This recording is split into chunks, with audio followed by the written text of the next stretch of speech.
দুইটা বিষয়ের সাথেই এই আজকের আলোচনাটা রিলেটেড এবং আমি একটু প্র্যাকটিক্যাল করব বা প্র্যাকটিক্যাল বলবো আর কি।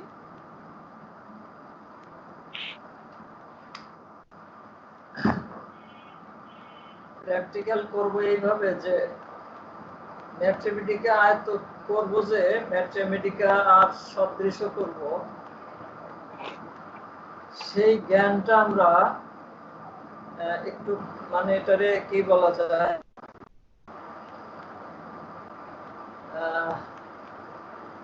হাতে কলমে যদি আমরা প্রশিক্ষণ নেই সেটাকে কি বলি আমরা?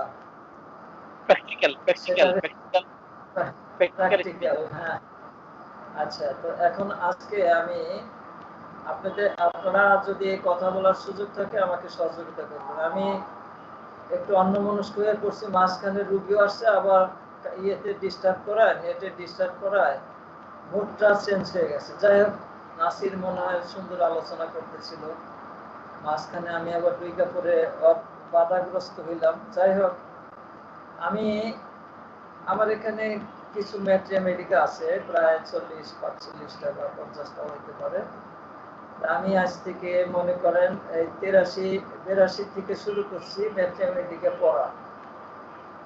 পরে আমি এই কিছু বুঝি নাই কি মানে আয়ত্ত করতে পারি নাই। ম্যাথমেটিকা যে কিভাবে কাজে লাগাবো সেই জিনিসটা আমার বুঝতে অনেক দেরি হয়ে গেছে। ম্যাথমেটিকা পিউরা কিনেছি আমি অনেক আগে, আমাদের গুরুর লেখা, হ্যানিম্যানের রচিত ম্যাথমেটিকা পিউরা। এই পিওর ম্যাথমেটিকায় আজকের আর্সেনিক প্রায় 1231টা লক্ষণ আছে। আমি যখন এই বইটা পড়েছি তখন মাথাটা আমার যেটুকু ভালো ছিল সেটুকু পুরাটাই নষ্ট হয়ে গেছে। কারণ এই ম্যাথমেটিকা পিউরা পড়ে কোন রোগীর চিকিৎসা আমার মতো একজন নগণ্য হোমিওপ্যাথের পক্ষে সম্ভব না।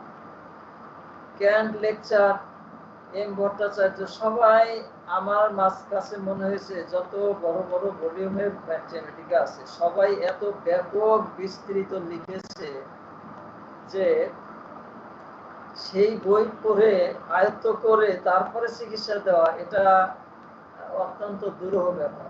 তো যাই হোক, আমি আমার মহান শিক্ষক ডক্টর এ আলীর কাছে যেদিন থেকে গিয়েছি সেদিন থেকে আমি একটা সহজ কৌশল শিখেছি। সেই কৌশলটা আমি আপনাদের কাছ থেকে বলব। সেই কৌশলটা হলো, আমি দেখেছি যে আমার যেখানে 3 ঘন্টা রোগী লিপি করতে সময় লাগতো সেখানে উনি খুবই অল্প সময়ে রোগী লিপি করতেন, অল্প সময়ে ওষুধ দিতেন, অল্প কথায় ওষুধ দিতেন। সেই কৌশলটা কি? সেই কৌশলটা হলো, আমি আপনাদের অনেকবার বলেছি, আজকে বলতেছি, যে লক্ষণ কাকে বলে, লক্ষণের উপাদান কি। রোগীরা আমাদের কাছে কিছু কষ্ট নিয়ে আসে। আমরা যখন রোগী লিপি করি তখন রোগীর কাছ থেকে কি জানি তার কষ্টটা কি কারণে হয়েছে, তার কষ্টটা কোন জায়গায় হয়েছে, সেই কষ্টটা কারণে তার দেহের কি পরিবর্তন আসছে, অনুভূতি কি, আর তার মনের কি পরিবর্তন আসছে, অর্থাৎ মনের কি অনুভূতি, আর হ্রাস বৃদ্ধি হয় কিসে, অর্থাৎ বাড়ে কিসে, কমে কিসে। এই হ্রাস বৃদ্ধি আর কি তার সাথে যদি কোনো সহচর লক্ষণ থাকে তাহলে সেটারে আমরা সংগ্রহ করি, করার পরে ওইটার নাম হলো লক্ষণ। তাহলে রোগ আমাদের কাছে যখন রোগীরা আসে তখন কি হয়, আমরা তো রোগ দেখতে পাই না, কি দেখি, লক্ষণ তৈরি করতে হয়। রোগীরা লক্ষণ বলে না, কি বলে, কষ্ট বলে। তার এই কষ্ট, একজন ডাক্তার কি করে, তার কষ্টটাকে একটা পূর্ণাঙ্গ রোগী লিপি তৈরি করে। কিভাবে? তার কারণ, রোগীটার কারণ, অবস্থান, অনুভূতি, হ্রাস বৃদ্ধি, একটা হলো শরীরের অনুভূতি আর একটা হলো মনের অনুভূতি। এখন মনের অনুভূতিটা কি? আর্সেনিক যদি হয় কোন রোগী তখন তার সে সবসময় নিরাপত্তাহীনতায় ভোগে। সে নিজেকে আত্মরক্ষা করার মতো তার কেউ নাই, সে নিজেও আত্মরক্ষা করতে পারবে না, এইরকম একটা ভয় তার ভিতরে সবসময় কাজ করে। যে জন্য সে সঙ্গী চায় যে তোমরা আমার কাছে থাকো, আমি মানে নড়ে যেতে পারি। ভীত, উদ্বিগ্ন, অস্থির, নিরাপত্তাহীন মনে করে নিজেকে, এবং এই একা থাকতে সে ভয় পায়, সবসময় মৃত্যু ভয় তার তাড়িয়ে বেড়ায়।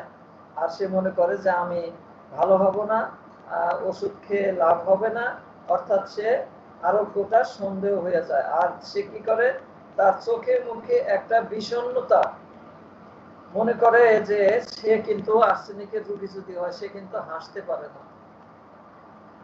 এই কথাটা মনে রাখবেন, আমাদের সামনে যখন আর্সেনিক রোগী আসে, এই কথাটা তার চোখে মুখে প্রথমে কিন্তু ফুটে ওঠে, যে সে যে ভীত উদ্বিগ্ন সেটা তার চেহারার ভিতরে ফুটে ওঠে। ওইটা আমি একটু পরে আসতেছি।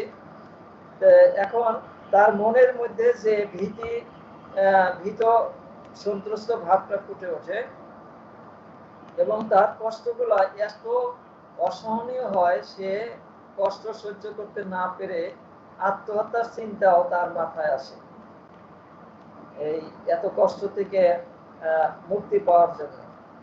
আর দুইটা কথা আমি বলে নেই, আর্সেনিক যদি তরুণ রোগে হয় তাহলে তার এক ধরনের লক্ষণ, আর যদি আর্সেনিক ক্রনিক রোগী হয় তাহলে লক্ষণটা কিন্তু ভিন্ন হয়ে যায়।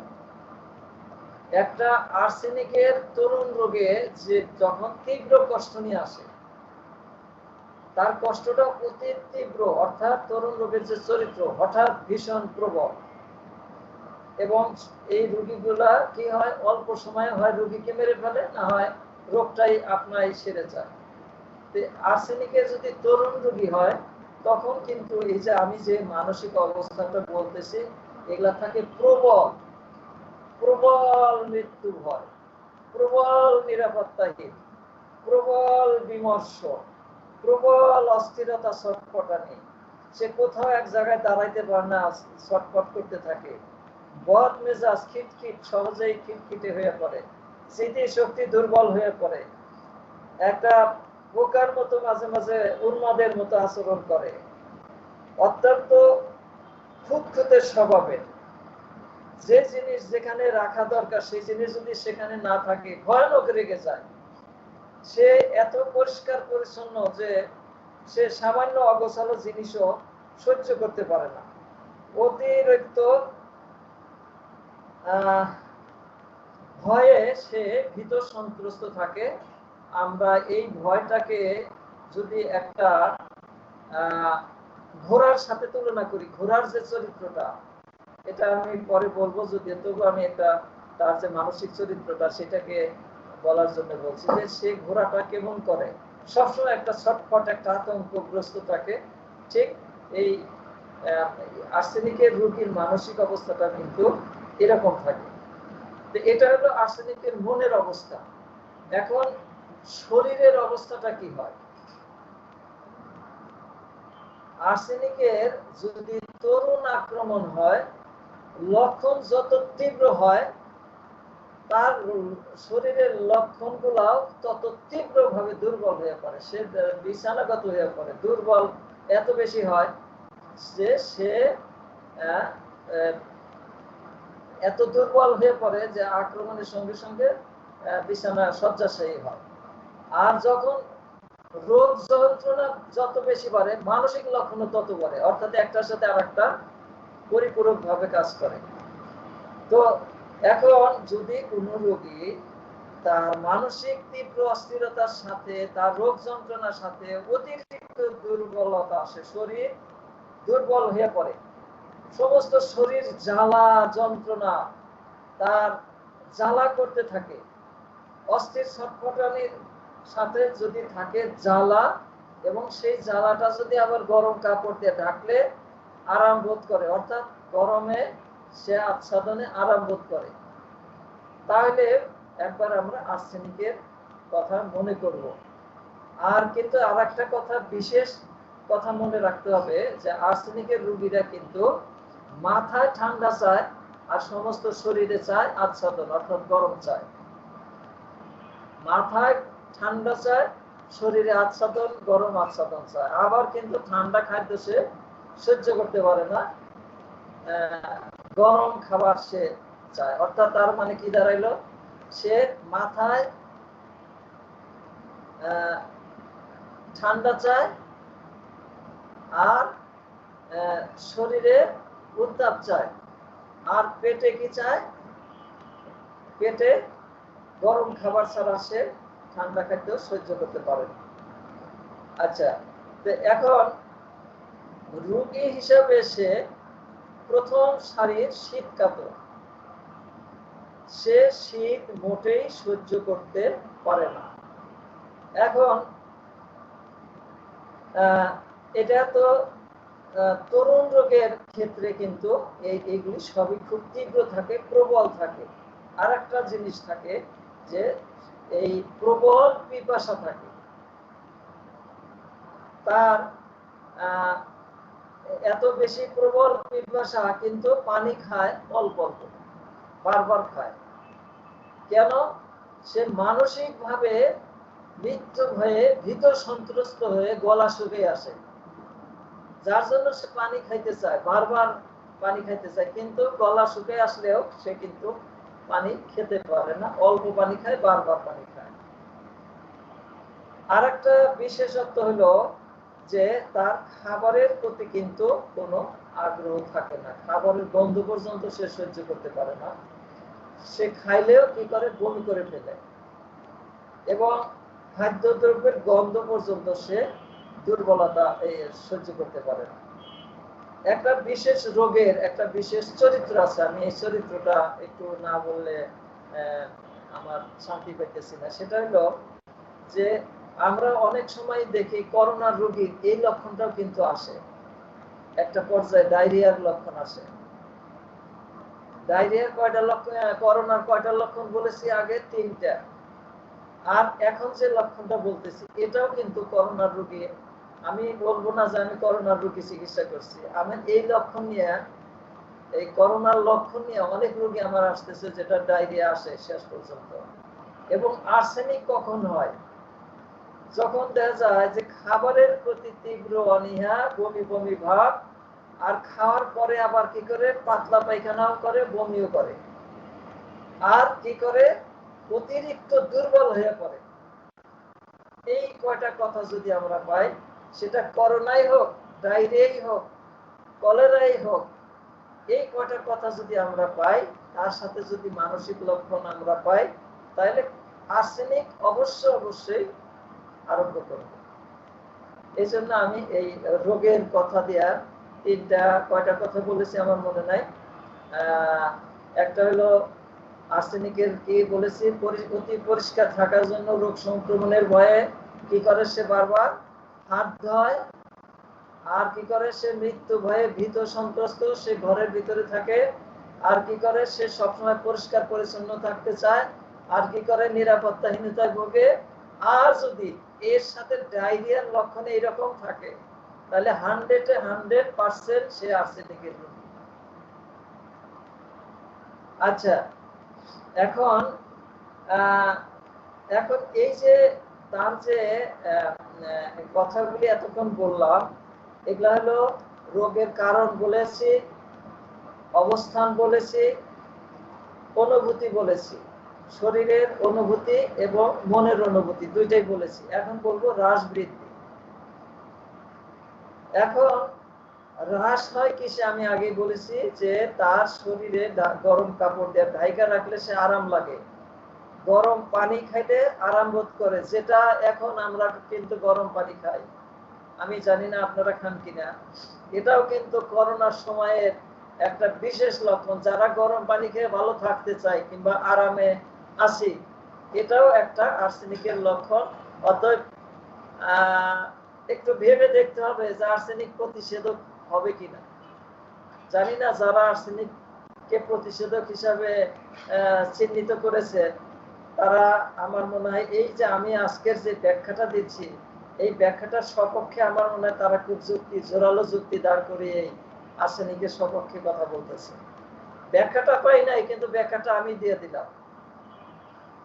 তো যাই হোক, গরম পানি খাইলে কি হয়, সে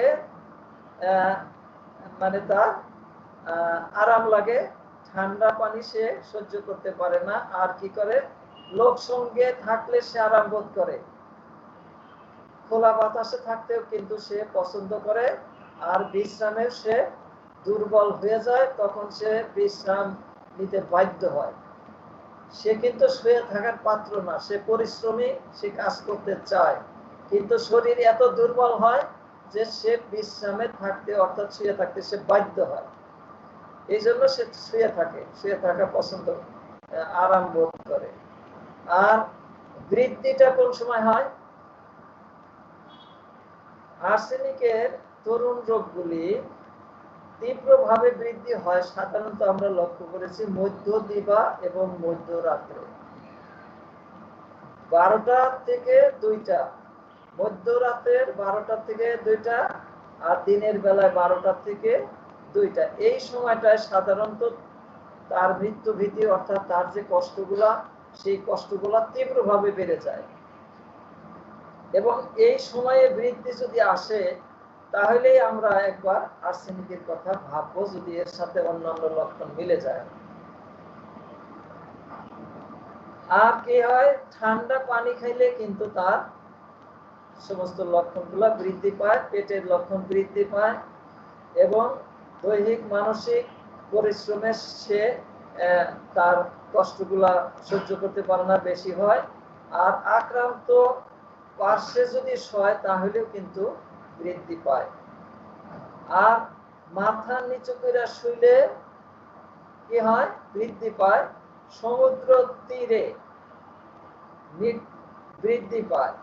আর কি হয়, নির্দিষ্ট সময় অন্তর, 7 দিন পর, 15 দিন পর, এই যে একটা নির্দিষ্ট সময় পর পর রোগটা ফিরে আসে, এটা কিন্তু আর্সেনিকের একটা বিশেষ চরিত্র। আমি একটা রোগী পেয়েছিলাম, প্রতি বছরে একবার জ্বর হইতো, একটা নির্দিষ্ট সিজনে, একটা নির্দিষ্ট সময়ে।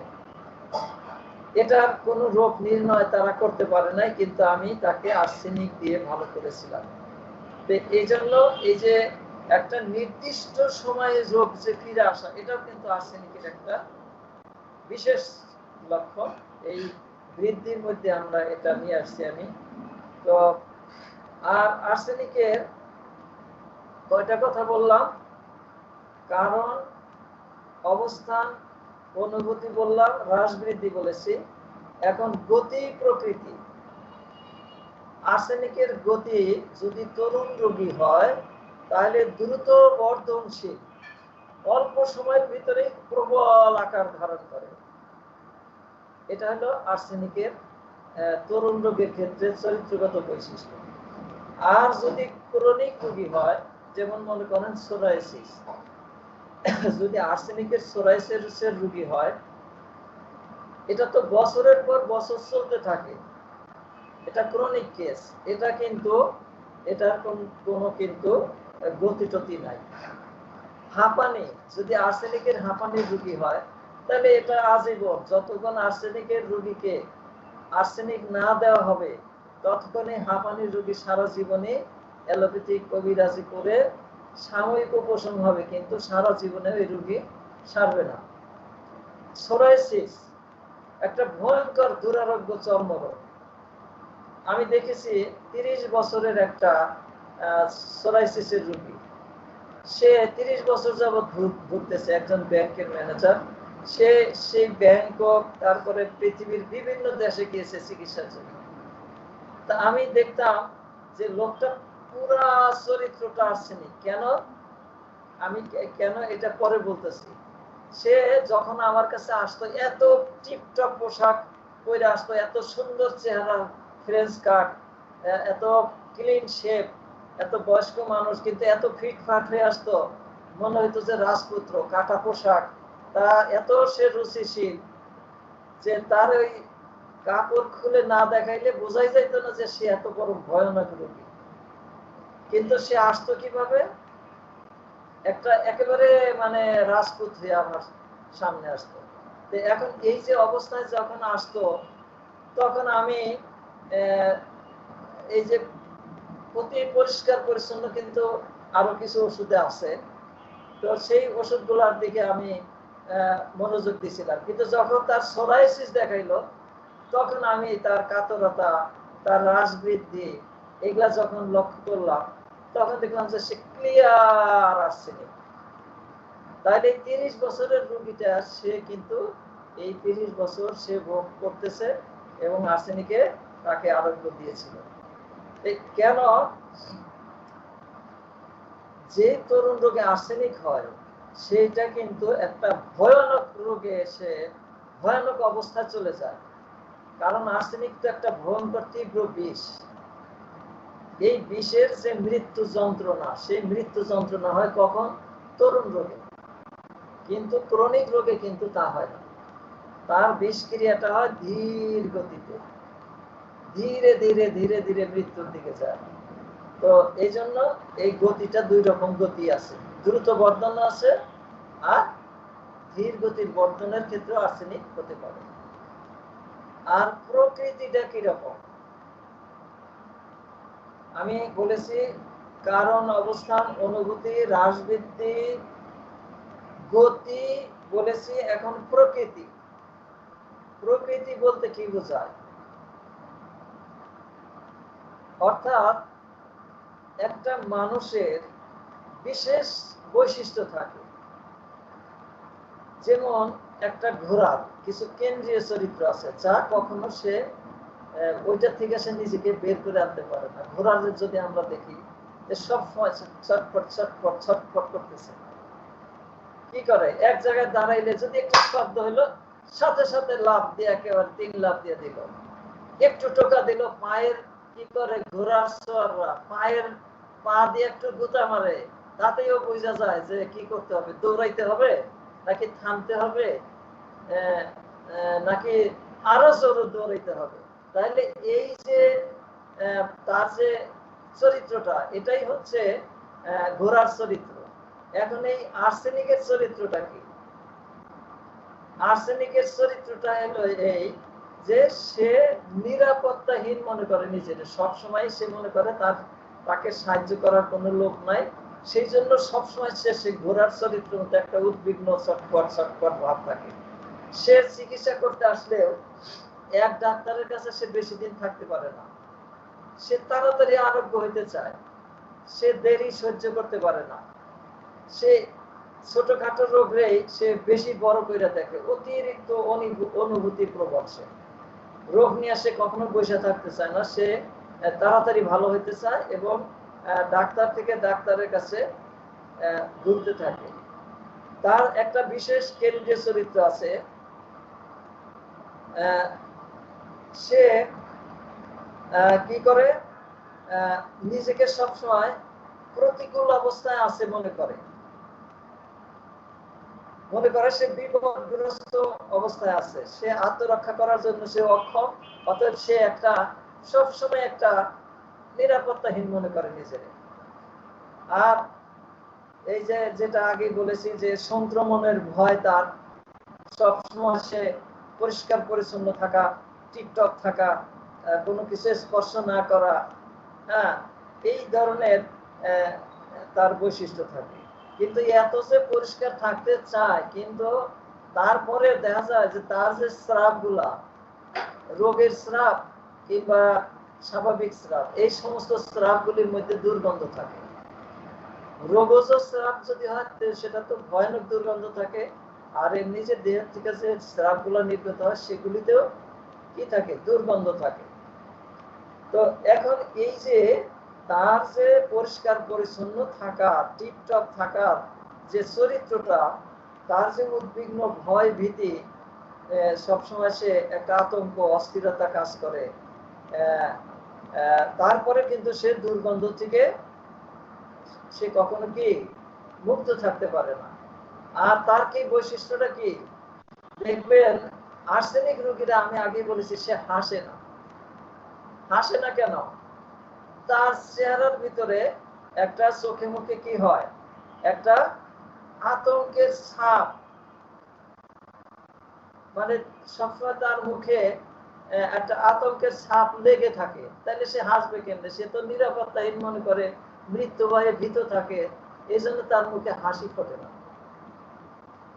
এখন সেই যে হাসি না ফোটার কারণে সে হাসতে পারে না। আচ্ছা, আমি আর কথা বাকি থেকে যায়, সেটা হলো কি সহচর লক্ষণ। কারণ, অবস্থান, অনুভূতি, হ্রাস বৃদ্ধি, গতি, প্রকৃতি আমি বর্ণনা করলাম। আর একটা বাদ থেকে যায়, সেটা হলো সহচর লক্ষণ। অর্থাৎ একটা রোগ যদি দেখা দেয়, তাহলে সেই রোগটা দেখা দিলে আর একটা রোগ আসে, ওইটা হলো সহচর। তা আমি অল্প সময়ে একটু প্রস্তুতি নিয়েছি, সহচর লক্ষণ আমার ম্যাথমেটিক্যাল খাতায় আমি পাই নাই। তো আপনারা এটা যোগ করে নেবেন। আমি যা বললাম, যদি সহচর কোনো লক্ষণ পান তাহলে আমাকে সহযোগিতা করতে পারেন পরবর্তী সাক্ষাতে। আপনারা এটা সংগ্রহ করে এটা পরিপূর্ণ করে নেবেন। তো এখন এই কয়টা কথা আমি আমার ডায়েরি খাতায় লিপিবদ্ধ করেছি ছক আকারে। এবং যদি এই কয়টা কথা থাকে, এতক্ষণ যে কয়টা কথা বললাম, এটা হলো লক্ষণ। কার লক্ষণ? আর্সেনিকের লক্ষণ। তাহলে আর্সেনিকের লক্ষণ আমি কিন্তু রোগের নাম বলি না। করোনার নাম শুধু বলছি এই জন্য যে করোনা নিয়ে আমরা খুব চিন্তিত। করোনা নিয়ে আমরা খুব চিন্তিত। তো করোনা যে সারা বিশ্বকে আতঙ্কিত করেছে, আমরা একটা আর্সেনিক দিয়া বিশাল একটা আমরা ব্যাপক কাজ করতে পারি। এই করোনা যদি চিত্র পাই, আমরা মৃত্যু পথযাত্রীর রোগীকেও এই আর্সেনিক দিয়ে বাঁচাইতে পারবো যদি এই চিত্রগুলি পাই। চিত্র তো আমরা দেখতেই পাচ্ছি, জোর করে হইলেও আমরা আর্সেনিক হয়ে যাচ্ছি। কেন? যে আমরা এত বারবার যে হাত ধুচ্ছি, আমরা যে ঘরে নিরাপত্তাহীনতা ভুগতেছি, আমরা যে রোগ সংক্রমণের ভয়ভীত আছি, এইগুলো তো সবই আর্সেনিকেরই কেন্দ্রীয় চরিত্র। কাজে আর্সেনিক আমাদের সর্বক্ষণ টেবিলের উপরে রাখতে হবে। আর্সেনিককে মাথায় সর্বক্ষণ রাখতে হবে। আর্সেনিকের সর্দি, আর্সেনিকের জ্বর, আর্সেনিকের রোগী এখন আমরা সবাই। কিভাবে সবাই? এই কয়টা কথার উপরে আর্সেনিক সবাই। কিন্তু আমরা দিব না। দিব কখন? যদি লক্ষণ আর্সেনিকের নিয়ে আসে। কিন্তু এখন আমরা জোর করে হলেও আর্সেনিকের কিছু চরিত্র আমরা বহন করতেছি, কিন্তু আর্সেনিকের মতো একটা ভয়ঙ্কর বিষ আমরা অপ্রয়োজনের জন্য আবার প্রয়োগ না করি। তো আচ্ছা, এখন আমি ম্যাথমেটিক আয়ত্তের সময় একটা কথা বলতাম যে ওই লক্ষণগুলা ম্যাথমেটিক আয়ত্ত করার সময় শিখতে হবে যে parts, peculiar, uncommon, rare, striking, singular, অর্থাৎ অসাধারণ, অদ্ভুত, বিরল এবং একক লক্ষণ। তাহলে এই একক লক্ষণ কোনগুলি আর্সেনিকের? এটা আমাদের অনেক তরুণ বন্ধুরা আমাকে প্রশ্ন করেছে, স্যার এই পার্টস বুঝি না, অসাধারণ অদ্ভুত কোনটা? এটা তো এটা ঠিক যে আমরা অনেকেই এই সংক্ষেপে বলি যে এই parts, peculiar, uncommon, striking, singular, এই লক্ষণগুলিকে আমাদের গুরুত্ব দিতে হবে। এটা আয়ত্ত করার সময় গুরুত্ব দিতে হবে। রোগী যখন আমরা দেখব, রোগীলিপি করার সময় এই অসাধারণ অদ্ভুত লক্ষণগুলি আমরা রোগীলিপিতে আগে লিখব, সংগ্রহ করব, এবং যখন ওষুধের সদৃশ্য করব তখনও এই অসাধারণ অদ্ভুত লক্ষণগুলো আমরা মিলানোর চেষ্টা করব এবং সর্বোচ্চ মূল্যায়ন করব। এবং সেই অসাধারণ অদ্ভুত লক্ষণগুলি যদি মানসিক হয়, হ্রাস বৃদ্ধি হয়, সর্বাঙ্গীন দৈহিক হয়, তাহলে তো সোনায় সোহাগা। তাহলে আর সমস্ত মানুষ থেকে এই কয়টা লক্ষণ আলাদা করলেই মানুষটাই আলাদা হয়ে যাবে। আমরা কিন্তু তুলনামূলক আলোচনা করি কখন? যখন একাধিক ওষুধের চরিত্র কাছাকাছি চলে আসে, যেমন এই অস্থিরতার চরিত্র যদি আমরা নিই, যে অস্থিরতার কি কি ওষুধ আছে, অ্যাকোনাইট আছে, রাস্টক্স আছে, তারপরে বেলেডোনা আছে, এরকম আরো রেস্টলেসনেস বহু রেপার্টরি সার্চ করে দেখেন অনেক ওষুধ চলে আসবে। কিন্তু যদি আমরা এই অসাধারণ, অদ্ভুত, পিকুলিয়ার, আনকমন, স্ট্রাইকিং, সিঙ্গুলার এই কথাগুলো যদি মানসিক, সার্বজনীন ইচ্ছা অনিচ্ছার ক্ষেত্রে আলাদা করি, দেখবেন ওষুধ একটাই আসবে, দুইটা আসবে না, কখনোই আসবে না। এই যে এতক্ষণ যে লক্ষণগুলো আমি আলাদা করে বললাম, এখানে দুইটা আসার কোনো সুযোগই নাই, একটাই আসবে। এখানে একটা ওষুধই আসবে যদি আমরা এই কথাগুলো বুঝে থাকি। যেমন ধরেন, নির্দিষ্ট সময়ে রোগটা ফিরে ফিরে আসে, 1 বছর পরে আসে, 7 দিন পরে আসে, বা নির্দিষ্ট সময় প্রতিদিন আসে, কোন সময় দুপুরে, কোন সময় আসে মধ্য দুপুরে, রাত্রে। এটা কি অসাধারণ, অদ্ভুত না? এটা সাধারণ জ্ঞান দিয়া মেডিকেল সায়েন্সের বিজ্ঞানীরা কি প্রমাণ করতে পারবে? কোন প্যাথোলজিতে প্রমাণ করতে পারবে যে কি কারণে এই মধ্য দুপুরে জ্বরটা আসে? এটা কিন্তু প্রমাণ করতে পারবে না। এই জন্যই এটা পিকুলিয়ার, আনকমন, স্ট্রাইকিং এর মধ্যে পড়ে। এই ধরনের অসাধারণ কিছু কিছু লক্ষণ আছে এই আপনার এই আর্সেনিকে। সেই অসাধারণ মধ্যে যে হ্রাস বৃদ্ধিটা একটা অসাধারণ লক্ষণ। আর একটা অসাধারণ আমি বলি যে প্রবল পিপাসা, পিপাসা প্রবল যদি হয়, একবারে 1 গ্লাস 2 গ্লাস খাবে, এটা স্বাভাবিক। কিন্তু পানি খায় একটু একটু, বারবার খায়, এটা কিন্তু একটা অসাধারণ লক্ষণ।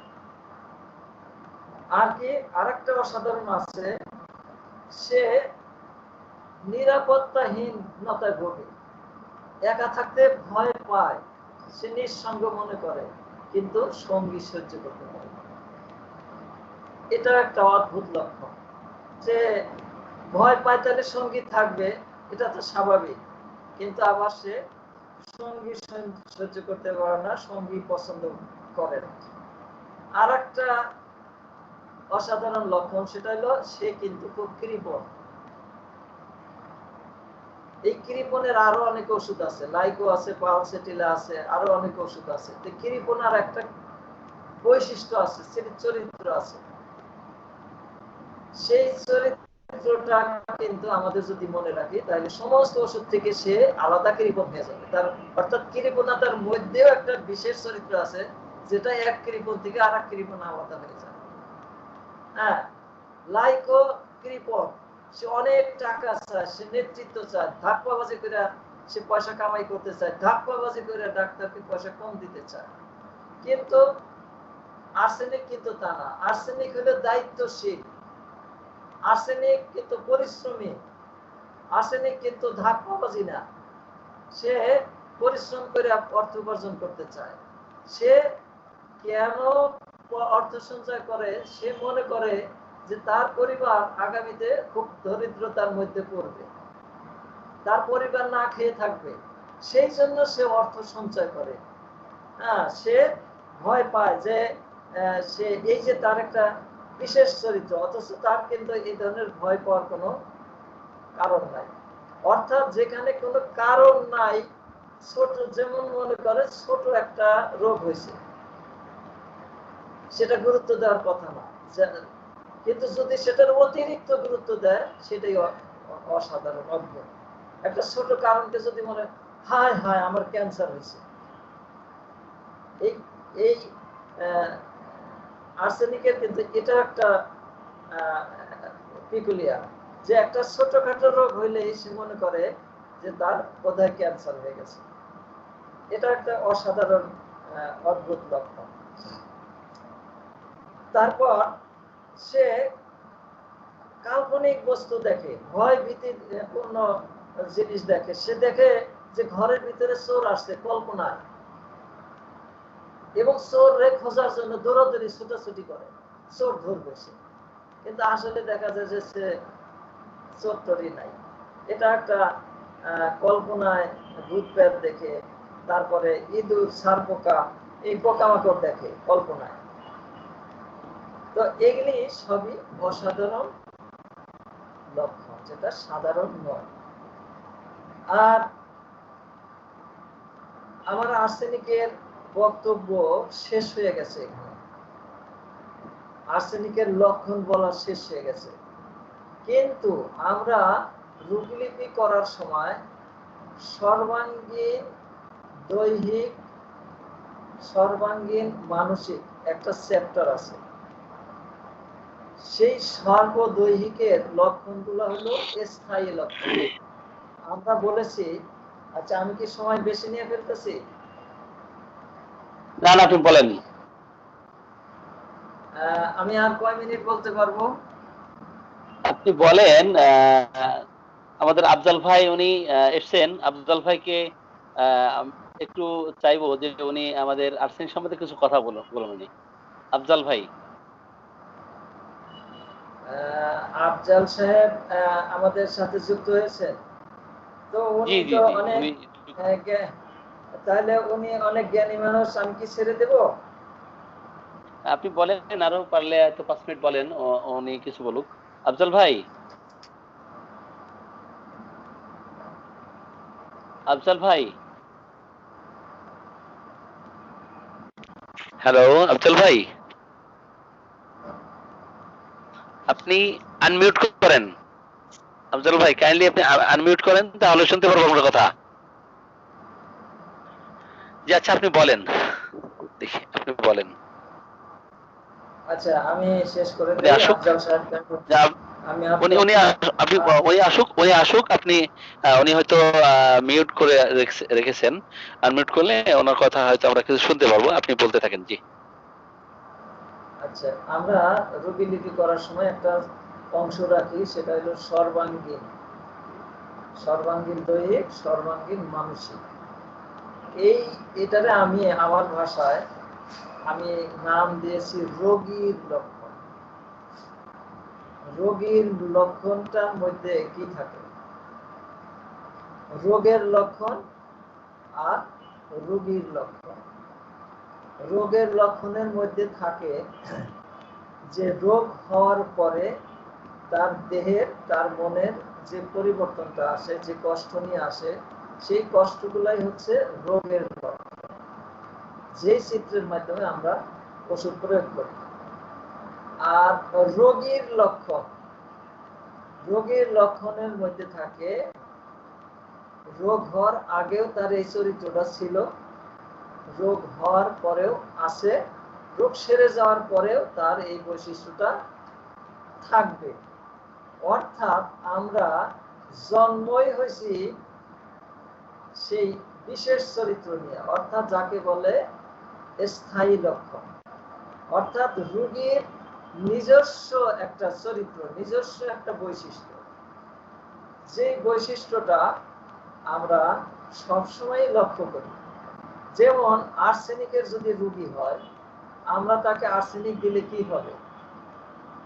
তার এই যে অতিরিক্ত অস্থিরতা, অতিরিক্ত ভয় ভীতি, তারপরে তার রোগের যে যন্ত্রণা, সেগুলি সে কমে যাবে। কমে যাওয়ার পরে তারপরে সে তার যে ব্যক্তি মানুষটার যে চরিত্র, তার যে বৈশিষ্ট্য, সেটা কিন্তু থেকেই যাবে। অর্থাৎ তাকে আমরা কি বলবো? ধাতুগত বৈশিষ্ট্য।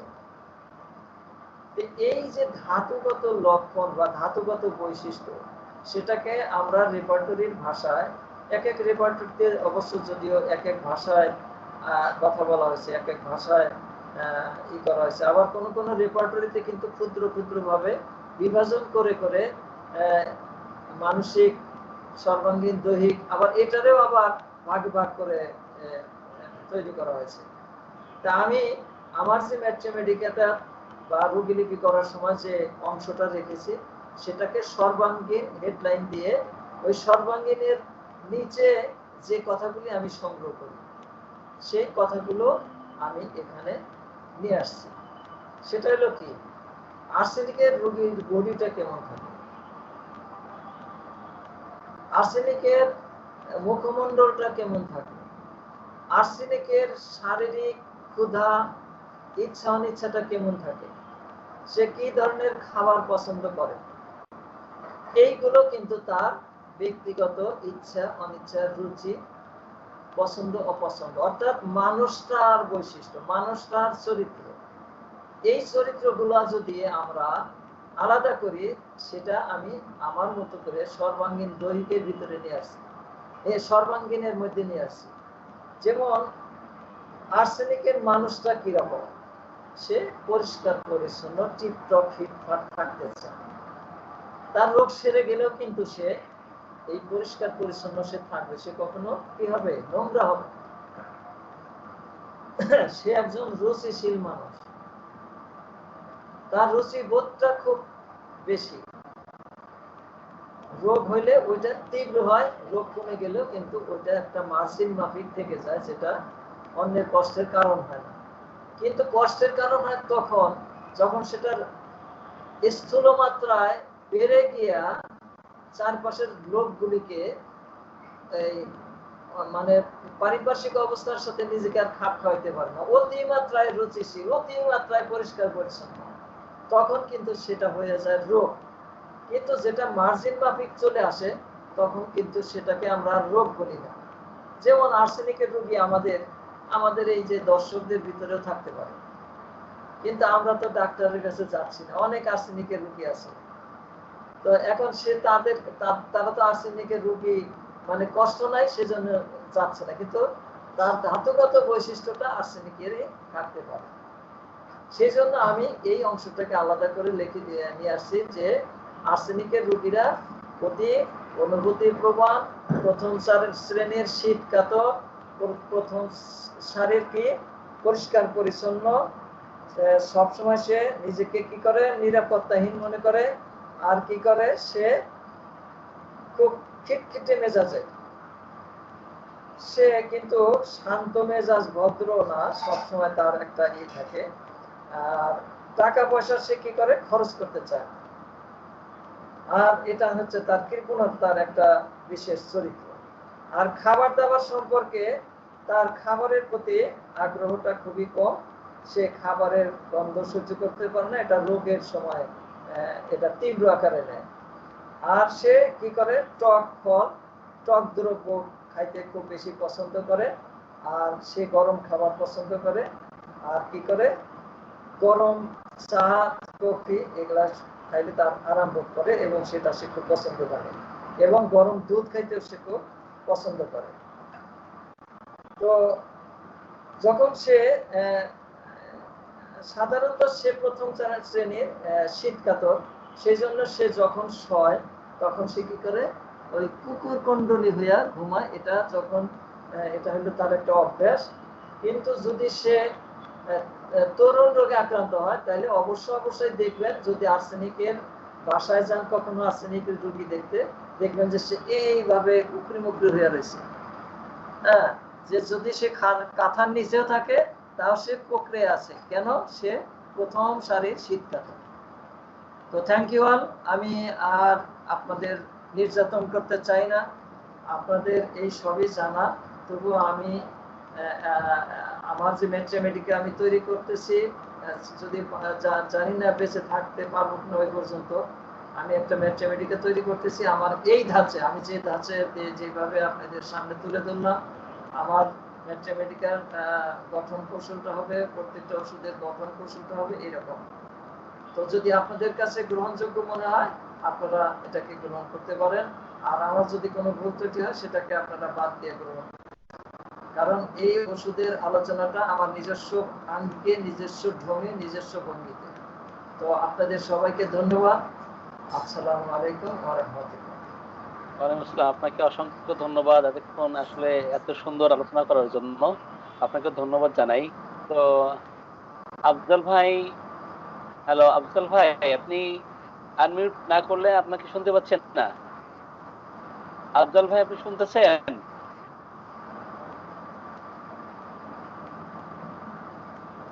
আফজাল ভাই, আচ্ছা, আফজাল ভাই আপনি কি শুনতেছেন?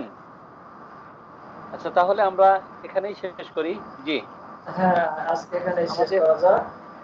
আগামীতে আগামীতে আমাদের সোমবারে এবং শুক্রবারে তো মেডিসিন নিয়ে আলোচনা করার কথা। তো সোমবারে কোন মেডিসিনের উপর আমরা করতে পারি, আলোচনা করতে পারি? আমি তো মাঝখানে থাকতে পারবো না, শুক্রবারে আলোচনাটা রাখো। আমি জি জি, একদিনই সোমবার আলোচনা করবো সোমবার এবং সপ্তাহে। শুক্রবার। আর্সেনিকের হ্যাঁ, অনুপূরক ওষুধ অবশ্য কার্বোপেন। আর্সেনিকের অনুপূরক ওষুধ হলো কার্বোভেজ। আচ্ছা, আগামী শুক্রবারে আমি কার্বোবেজ নিয়ে কথা বলবো। ও, কার্বোভেজ। আগা আগা তাহলে আমরা আগামী আগামী শুক্রবার, মাঝখানের সোমবারে তোমরা আলোচনা রাখো, তোমাদের যেটা মনে হয়। তাহলে আর্সেনিকের অনুপূরক আরো কিছু ওষুধ আছে। তো সেটা হলো পূজা আছে, চায়না আছে, ন্যাপথাম সালফোক্সালাইসিস, পালসোরিনা, ন্যাট্রাম ফসফরাস। সাল আমরা ফসফরাস হ্যাঁ, হ্যাঁ, ফসফরাস ফসফরাস হলো আপনার অনুপূরক, এবং কার্বোভেজের অনুপূরক ফসফরাস, ফসফরাসের অনুপূরক কার্বোভেজ, এবং আর্সেনিকের অনুপূরক ফসফরাস। তাহলে সোমবারে আমরা ফসফরাস আলোচনা করি এবং হ্যাঁ, ঠিক আছে, শুক্রবারে কার্বোভেজ। জি ঠিক আছে। জি, মিজান ভাই, আপনি কেমন আছেন মিজান ভাই? মিজান ভাই, জি, আলহামদুলিল্লাহ ভালো আছি। আপনি কেমন আছেন? আলহামদুলিল্লাহ। তো কি খবর? এই তো খবর। 8 তারিখে আপ- আসতে পারি একা একা। কয় তারিখে? 8 তারিখ 8 তারিখে না? আচ্ছা আচ্ছা। অফিসে ওই যে একটা মিটিং দিয়েছে, অফিসে মিটিং দিছে একটা, মিটিং এ অ্যাটেন্ড করতে হবে। আর মনে হয় হালকা পাতলা ভর্তি বিভাগটা খোলা রাখতে পারে। আফজাল ভাইকে তো অনেকক্ষণ পাচ্ছি না, উনি হয়তো কোথায় গেল কি যেন বুঝতেছে না মনে করে। আফজাল ভাই কি ওই যে ইন্ডিয়ান? না না না না, ওনার নাম কি যেন? আলতাফ। আলতাফ ভাই। আলতাফ ভাই। ও, আলতাফ আর আফজাল মিলা ফেলছি। জি, ইনি কোথাকার আফজাল ভাই? আফজাল ভাই ইনি বসেন ওই যে কোথায় যেন বসেন, আহ বসেন দেখি কোন জায়গায় কিন্তু বসে, আচ্ছা। ঢাকার বাইরে আর কি। হুম। প্র্যাকটিস ভালো, প্র্যাকটিস। হ্যাঁ, আফজল ভাই, আফজল ভাই পাচ্ছে না, যাই হোক। উনার তো উনি মিউট করে রাখছেন, কিন্তু উনি তো শুনতে পাচ্ছেন অবশ্যই।